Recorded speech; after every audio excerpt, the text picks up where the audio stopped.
اب ایک دو مسئلے خواتین کے حوالے سے سن لیجئے اور ایک دو مسئلے وہاں سے سامان کے لانے کے حوالے سے سن لیجئے اور بعد میں ختم کرتا ہوں۔ خواتین کو اگر ایسا ہو کہ وہ عمرہ جب شروع کر رہی ہوں مدینے سے اور ان کو اس وقت میں مخصوص ایام کی حالت میں وہ آ جائے، وہ احرام باندھے گی، وہ تلبیہ پڑھیں گی، وہ نیت کریں گی، تلبیہ پڑھتی رہیں گی، صرف طواف نہیں کریں گی اور عمرہ نہیں کریں گی، انتظار کریں گی۔ میقات سے جب گزرے گی پوری نیت کر کے گزرے گی، مکہ پہنچ کے روکی رہے گی، پاک ہونے کا انتظار کرے گی، پاک ہوں گی پھر عمرہ کرے گی۔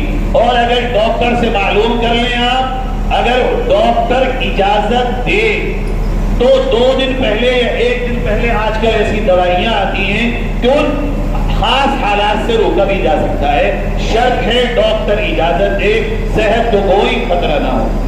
اسی طرح طواف زیارت میں اگر عورت حج کے ایام میں ان ایام سے ہو جائے تو سارے اعمال کریں گی سوائے طواف زیارت کے اور سعی کے۔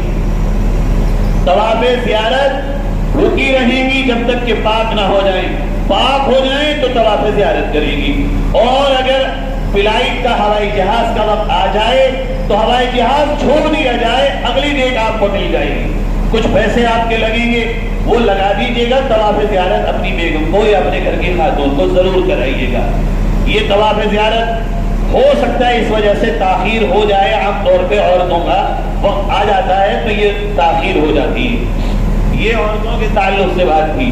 اب آپ کا سفر بھی مکمل، خواتین کا مکمل، آپ کے آنے کا وقت جب قریب ہوگا، آنے سے 2 دن پہلے حج کا ایک آخری کام ہے بس، اور وہ ہے طواف وداع۔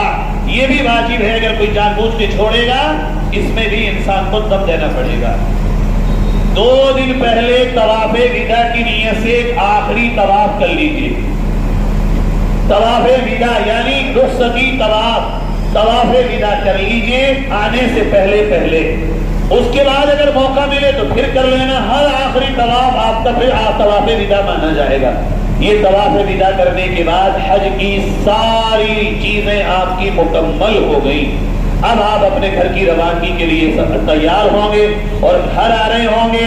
بس آخری درخواست یہ ہے، جیسے گئے تھے ویسے مت آنا، آؤ تو بدل کے آنا۔ ایسا نہ ہو حج پورا کیا، نبی کی سنت کو وہیں بہا دیا، یا جیسے گئے تھے اسی حالت میں پھر ہم آ رہے ہوں، آؤ تو بالکل جنتی بن کے آنا، بدل کے آنا، چمک دمک کے آنا، دل کو چراغ کا نور کا چراغ لے کے آنا۔ یہ میری آخری آپ سے درخواست ہے۔ اور مدینے کے حوالے سے ایک بات رہ گئی تھی جو آخر میں آپ سے عرض کر دوں، جب مدینے سے آپ روانہ ہو رہے ہوں، کھجوریں مدینے سے خریدنا۔ مدینے کی کھجور کی بڑی فضیلت ہے۔ حضور نے فرمایا میرے مدینے کی کھجور اگر کوئی کھائے گا، اللہ تعالیٰ صبح سے شام تک اس نے اگر زہر بھی کھا لیا تو اثر نہیں ہوگا، اور اگر کھجوریں کھا لے گا 7 عدد تو نہ جادو اثر کرے گا نہ زہر اثر کرے گا۔ یہ مدینے کی کھجور کی عام فضیلت بھی ہے، عجوہ کی فضیلت بھی ہے، اس لیے کھجور وہیں سے لائیے گا تاکہ آپ بھی کھائیں اور یہاں آنے والوں کو بھی کھلائیں۔ وہاں قیام کے دوران اور چیزوں کو کھانے پینے سے زیادہ عجوہ کھجور کے کھانے پہ فوکس کرنا کہ صبح کو نہار منہ 7 کھجوریں عجوہ آپ کھا لیں۔ زمزم کے پانی پہ فوکس کرنا تاکہ زمزم کا پانی زیادہ سے زیادہ پی لیں۔ زمزم کے پانی میں شفا ہے، بہت سی بیماریاں آپ کی زمزم سے دور ہو جائیں گی۔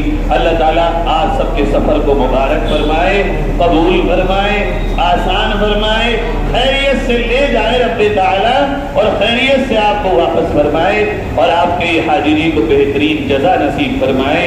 اللہ تعالیٰ ہمارا آنا بھی قبول فرمائے اور ہمیں بھی اللہ رب العزت اپنے گھر کا دیدار بار بار نصیب فرمائے۔ وآخر دعوانا ان الحمد للہ رب العالمین۔